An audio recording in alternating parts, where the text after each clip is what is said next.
gloire est arrivée contre...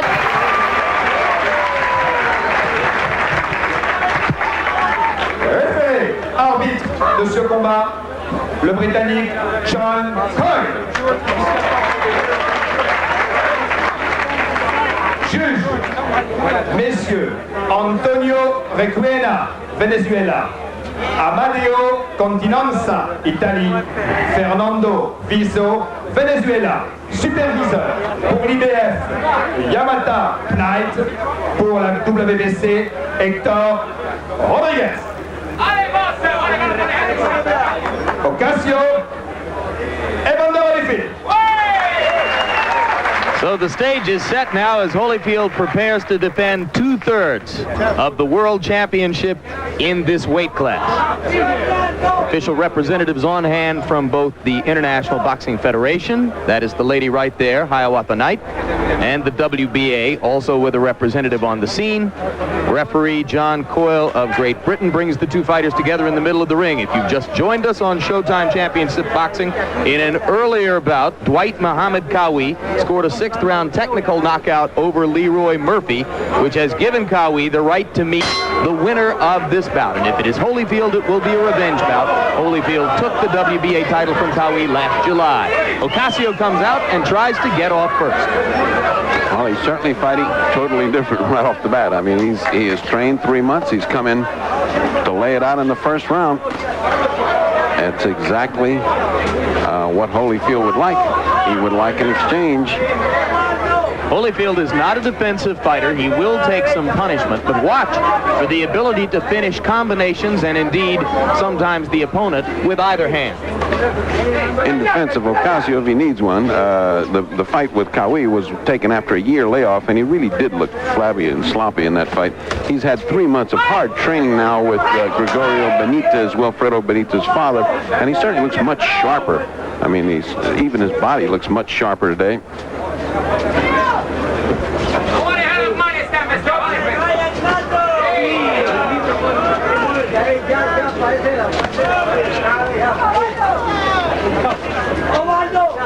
Holyfield not yet able to land a combination.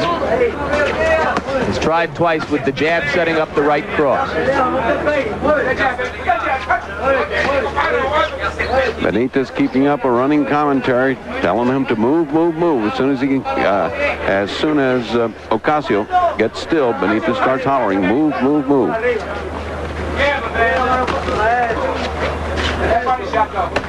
The difficulty in watching Oswald Ocasio is that his punches, even when they land, don't have a great deal of steam or power to them. Round 1 of a scheduled 15 rounds. Holyfield has gone 15 once in his career. Ocasio has done it 5 different times. Few here expect the bout to go that distance.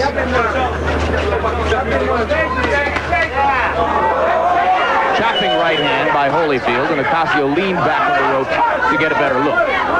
A little bit of the amateur in Holyfield, and I think he's already a little frustrated. It's only the first round.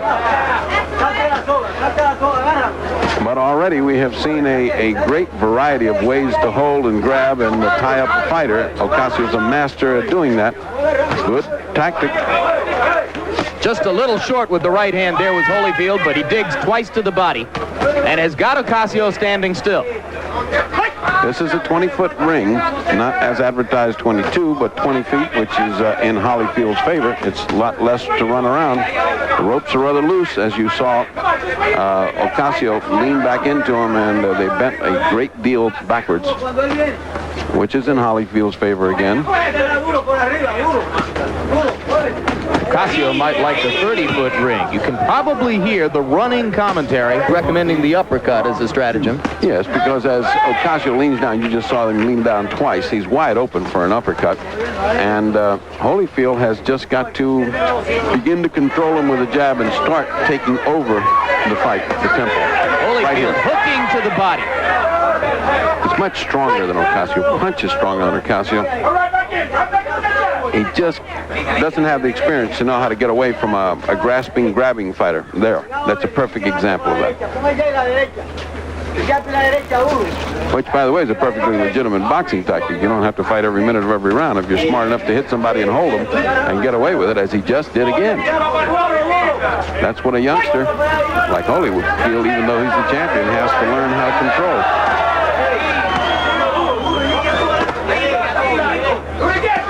Capacity crowd here in Saint-Tropez. They are not the noisiest crowd you've ever heard.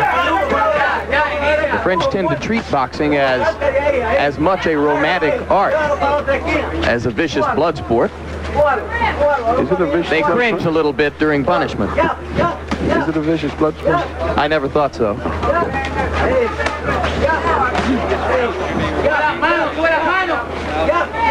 Holyfield doing much better, stepping up the action. He had top rope, goes way back, just doesn't get the support that he thinks he's getting when he leans back. Because Ocasio, he leans too far back.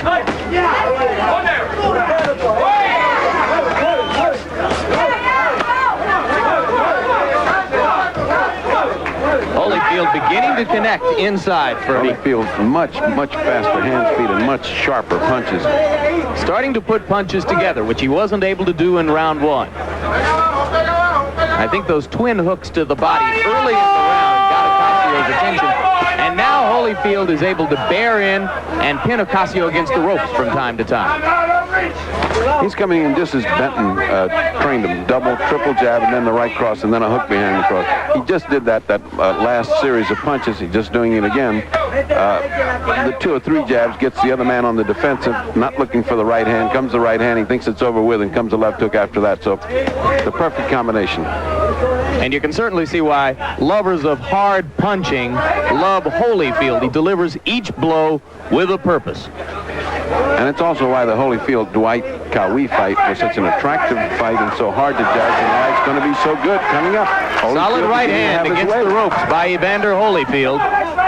Ocasio slinging him away and then backing up again. As long as Ocasio backs straight up like this and leans against the ropes, Ferdy, he's going to take a pounding. Charlie Holyfield doesn't forgive him any moment. I mean, he makes a mistake, Holyfield's there to make him pay. He's an active fighter. Much better second round.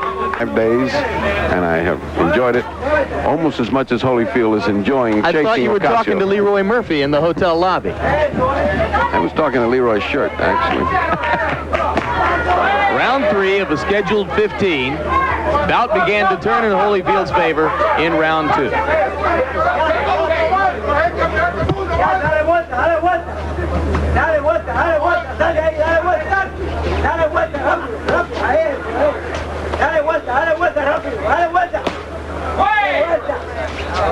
Be interesting to see what Gregorio Benitez has left at the end of the evening in that voice, Ferdy, if he keeps up at this rate. Well, I know him for many years, and I can tell you he can go into Christmas season without losing his voice. By the way, speaking of great fighters, his son, Wilfredo Benitez, was certainly a great fighter, maybe one of the youngest, if not the youngest man ever to win a title. As for Holyfield, he won the WBA cruiserweight title in that 15-round split decision over Cowie on July 20 of last year. WBA, of course, calls the title the junior heavyweight title. The other 2 governing bodies, the IBF and the WBC, both refer to it as the cruiserweight title. On May 15, with his 3rd round TKO of Ricky Parkey in Las Vegas, Holyfield took over the IBF version of the championship. Up ahead, if he were able to defeat Ocasio tonight, a bout with Dwight Muhammad Cowie, a revenge battle for Cowie, and then potentially a bout with Carlos De Leon to attempt to unify the title in this weight class, and it is at that point that most suspect he will move up to the heavyweight division. Well, he's certainly fighting like a heavyweight right now. He is controlling Ocasio.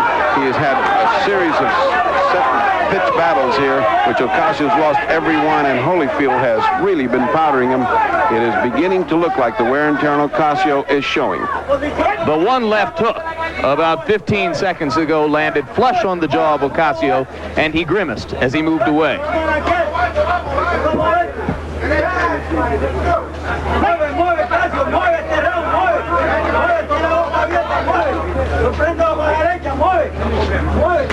Ocasio continues. Easy to say, but when Holyfield's in front of you, pushing you against those ropes, there's nowhere else to go. That's what we talked about at the top of the show, cutting him off, dominating him with a jab. Everything we said at the beginning, Holyfield just showed in that last round, and it's beginning to pay off, and he's stepping up the gas.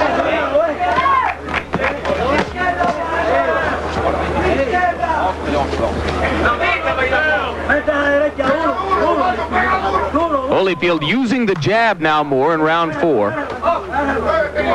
As Ocasio slows down, the jab is more effective in controlling him. As it's more effective, the right hand comes in better, and all of it to the detriment of Ossie Ocasio.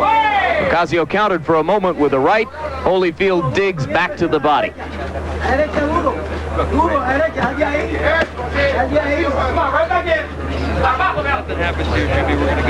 Ocasio has had the unfortunate habit of punch, and then grab. Holyfield, once he finds out that the punch is going to be followed by grab, moves away and starts punching himself. Of course, that results in more punishment on Ocasio. Back to the ropes for Ocasio just then. You saw Holyfield there doing something he's tried to do, and there again, coming up the middle with the uppercut. Indeed, Ocasio holding his hands apart and making that available to him.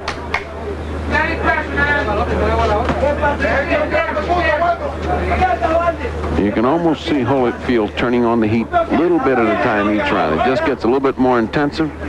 The punches a little bit more meaningful.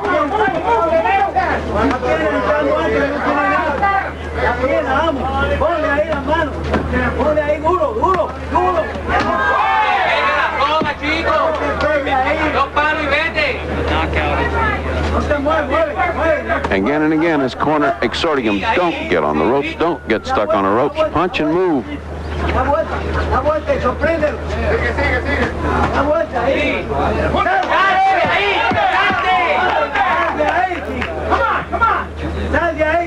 We're in round 4 of a scheduled 15.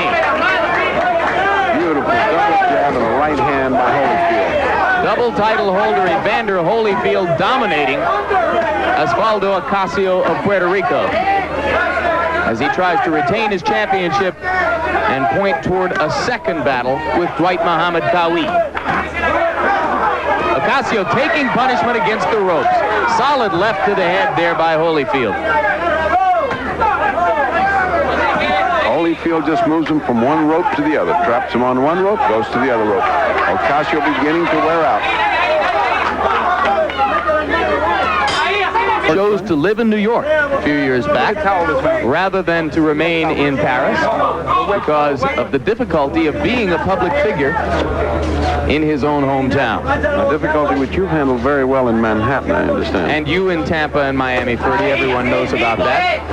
Don't leave out Mobile, Alabama. I was very big there for him. Round 5 of a scheduled 15 now as Holyfield tries to press the attack once more.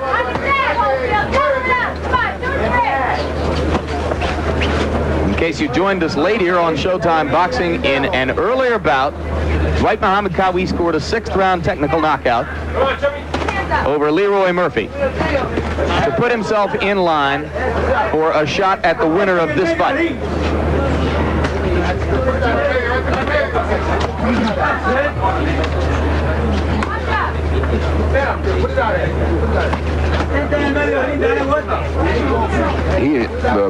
Ocasio is behind, obviously 39 to 36. He's been losing the second, third, and fourth. But I feel that the quality of the fight is much superior to what we saw with Dwight Qawi. I mean, I just didn't. With Qawi, he just looked like he had nothing. At least here, he's trying hard. He's fighting back. He's getting outclassed by Holyfield. But you sense a desire on his part to fight, whereas I didn't see that at all with Dwight, and that's what sort of infuriated me in a title fight, to have a guy just openly run. He's not doing that here. He's trying to fight. He's just getting outclassed. Well, if he has a desire to fight, Freddie, you have to assume that he has some outside idea of winning. What strategy could he be employing here? Is he hoping that Holyfield will punch himself out?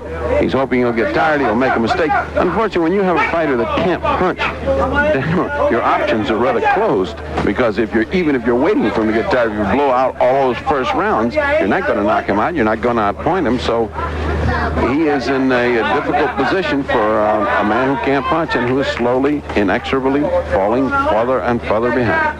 Ocasio has a record of 21 wins, 3 losses, and a draw, only 11 knockouts. And when a fighter at this level has knockouts in fewer than half of his bouts, then that is a fair indication that he can't punch, because obviously many of the early opponents in the career are of lesser stature. That's exactly the point. All his knockouts came out early when he was fighting just opposition to get him training fights, and then when he got up into the real divisions, he got hammered by Holmes and got knocked out by Stokes and won.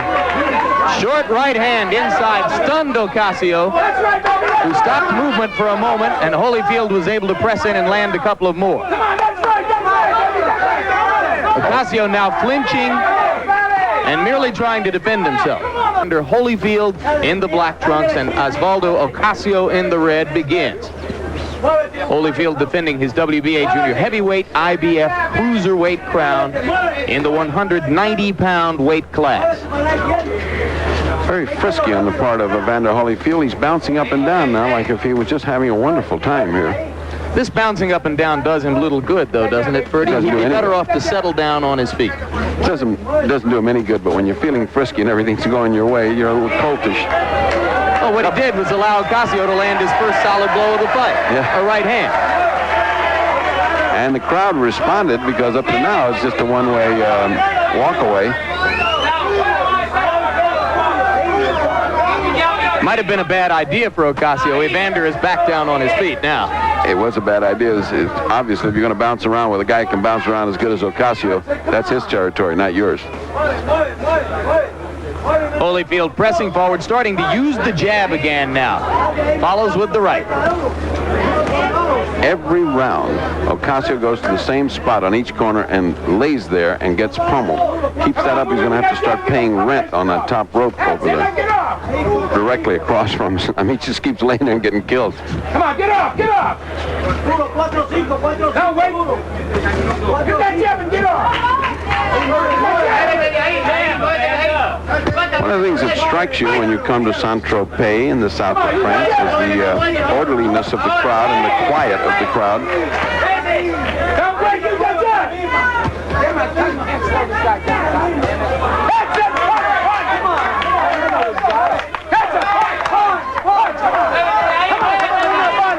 Holyfield measuring him. Ocasio tries to grin at him. It's a half-hearted effort. That's better when he punches back. Oh, there's that uppercut. There's the uppercut that Benton wanted. There it is again. Holyfield senses that he has Ocasio in trouble. Comes forward with the right hand. Ossie showing pretty good ability to take a punch. He is, and he's showing more fighting spirit. He's fought better this round in spite of the fact that he's taken a good pasting. He's coming back. Not enough to win a round, but at least it was better than that one-way beating he was taking. I think a fighter should evince some reluctance to take a beating from time to time just to make his opponent feel that he's in a fight.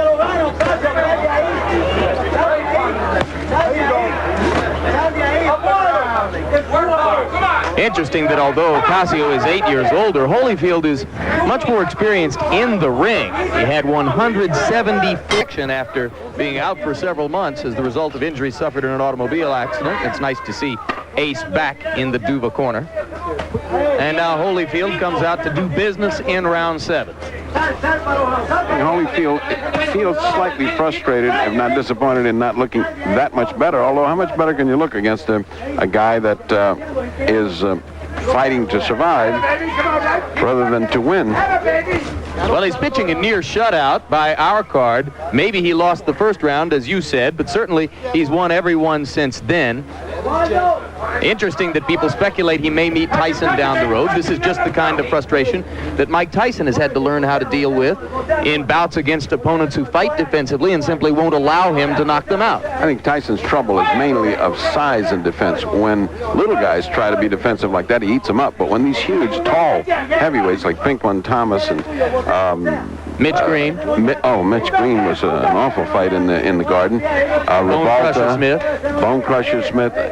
Quick Tillis. All of them just grabbed The last 10 rounds of the Tucker fight. Smothered him like an octopus, and he just couldn't and as much as Kevin Rooney will yell punch out of the clinches, it's a lot easier said than done. Well, at the end of this circus, we have it 59-54 at the end of 6 for Holyfield, giving, as my partner Jim Lampley said, only the first round to Oswald Ocasio.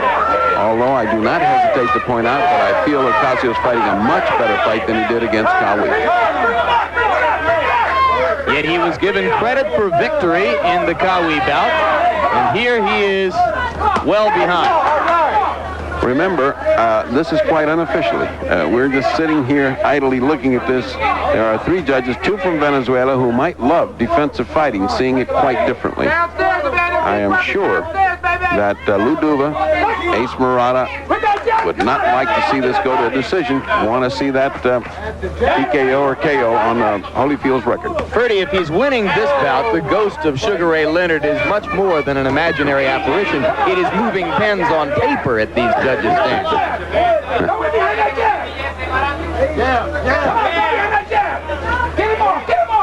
7th round of a scheduled 15 in Saint-Tropez on La Côte d'Azur. Pieces of tape, little flick of tape coming off a Holyfield's glove, which will result ultimately in having to put some more tape on it, or else stopping the bout for Duva to do that.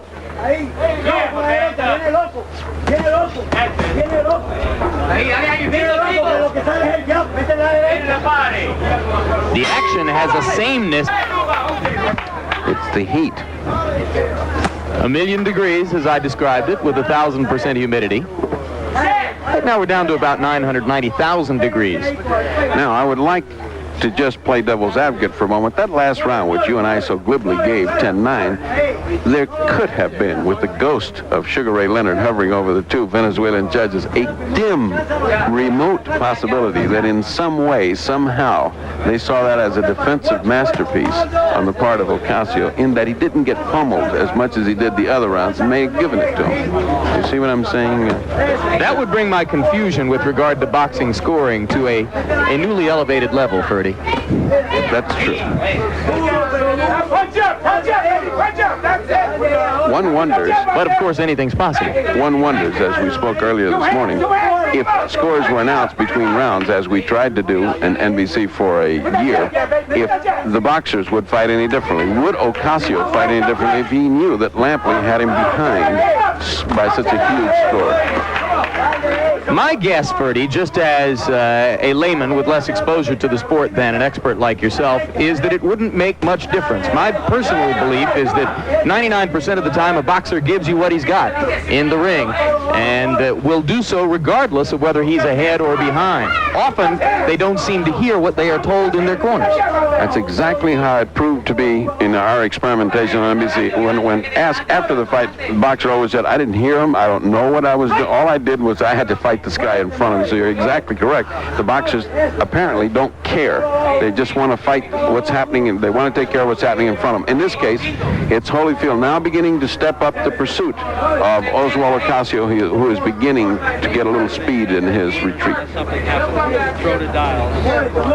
Does that mean, Ferdy the Fight Doctor, that you favor progressive scoring announced at the end of each round and made public? No, I don't. We did it every which way, and I want to tell you, it didn't add anything, it didn't take anything away, it didn't change anything, and I felt that I liked it the way it is right now. I'm maybe in a minority, but I like it the way it is right now. You see anything different happening in this fight as opposed to what's gone down for the last 6 rounds prior to this? No, it's the same Holyfield in the attack. Ocasio trying to skip and use his superior boxing defensive skills, but no offense to gain points. You think any doubts will arise with regard to Holyfield if he's forced to settle for a decision and is unable to get Ocasio out of there? No, I don't, because I think he's a young man facing a difficult opponent. After all, Ocasio's only been knocked out twice. Once, both by heavyweights, both by the champion. Larry White is waiting for it. Should be the Vanna White and Dave Dial show. And in the background, you hear the pleasantries being exchanged at the end of that interview, which was indeed a beautiful thing. Well, it's been 3 years since Evander Holyfield graduated from amateur boxing along with his Olympic classmates of 1984, Mark Breland, Pernell Whitaker, Frank Tate, Meldrick Taylor, Henry Tillman, Tyrell Biggs, and several others. He was the first in the group to win a world championship, despite not having won a gold medal at Los Angeles, where he was disqualified after the semifinal bout with New Zealand's Kevin Barry for punching on the break. Most of you will remember, if you saw it, Barry going down from a punch that Holyfield threw just as the referee called for a break. He was awarded a bronze medal, and the Yugoslavian fighter who won the gold pulled Evander up onto the stand with him. Early in his professional career, he demonstrated tremendous potential, went on to fulfill it by winning that title against Cowie last summer. And of course, as we mentioned earlier, Ferdy, the speculation is that much better and indeed bigger in terms of weight class, things are on the horizon for Evander Holyfield. As often happens when you see just a whole team of guys win the gold medal, the most unlikely one, I'm not saying that Holyfield is certainly not in talent unlikely, but the others got the publicity, they got the magazine covers, they got the big contracts. Holyfield just came out of nowhere. I think he is, if you look at him in comparison with the rest of the group, he is far ahead of them. He's developed better than and faster than Breland, and better and faster than Pernell Whitaker and Meldrick Taylor, although those three youngsters are well on the way to being in the top ranks of boxing. Breland, of course, already being a champion. But they haven't had the sparkle, the hit, the charisma, the sizzle that Holyfield has. Of course, that has to do with the weight and has to do with the prospect of fighting Tyson down the road. I mean, what's in store for Breland? I mean, you can't name opponents that are wonderful for him to take on. The Breland camp complains that they have been unable to lure Lloyd Hunnigan into a welterweight unification battle. Breland, of course, will face off against Marlon Starling in defense of his WBA World Welterweight Championship next weekend in Columbia, South Carolina. And if he can win that bout, then he will defend the title here on Showtime in the fall. Come on, that's right, let's go get him. That's right, come on, baby. Come on, baby, that's right, come on. Benitez is saying to him, put your right hand in here, he'll fall, meaning Holyfield will fall. In the meantime, Ocasio looked over there, disbelieving agony, like saying, are you kidding? Good left hand right there by Holyfield, who was able to bring it over the top. For it so far, Ferdy. 89-82, Holyfield ahead.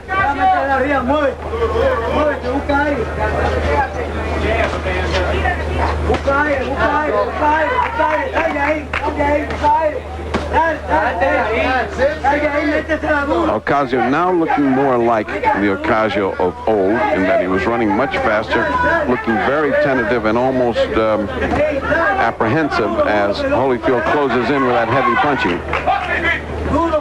If you have not found spine-tingling excitement in this bout, let us say that there's something about Ossie Ocasio which tends to eliminate, to a certain degree, the chance of that happening in a bout at this level. It almost robs you of your senses because along about the middle of the fight, you have an overwhelming urge to close your eyes. But then you feel like you might miss something because young Mr. Holyfield is doing all he can. He's doing 100% to get rid of Ocasio and not have to wonder about the ghost of Sugar Ray Leonard. Ocasio landed a pawing left.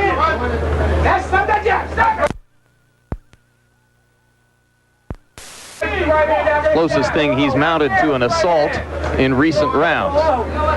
Holyfield has not been as sharp for the past 2 rounds. Perhaps he is indeed beginning to tire. Or get frustrated. I mean, it's very difficult to keep up that high speed when the other guy's just running, grabbing, pawing. In order to fight, you have to have 2 people. It's like playing a tennis game where a guy's just lobbing the ball back quietly. No matter what you do, he lobs it back. I mean, pretty soon your interest wanes. Should we replay some of the color shots of Saint-Tropez? I'd like Styles talking to his 2 relatives on the bench there, having a drink. I've never seen him so relaxed. More relaxed than we've ever seen him. Como-esque, I'd call him. Oh, good right hand, good left hook. Best punches of the fight. Solid right hand. Evander trying to finish. first genuine trouble that Ocasio's in. 2 punches by Holyfield.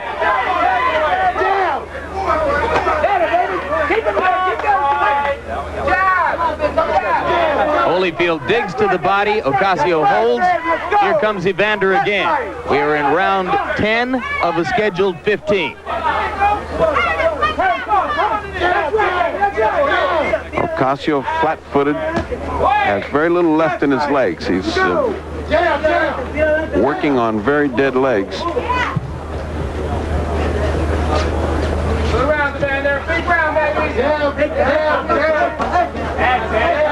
Duva yelling, it's the nature of boxing. You build your career on fading fighters.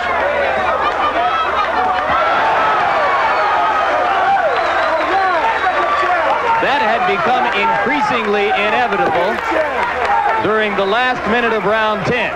We are now in the first minute of round 11. Ocasio takes the mandatory 8, looks to his corner and to Gregorio Benitez, tries to deliver a right hand, and now prepares to try to weather another storm.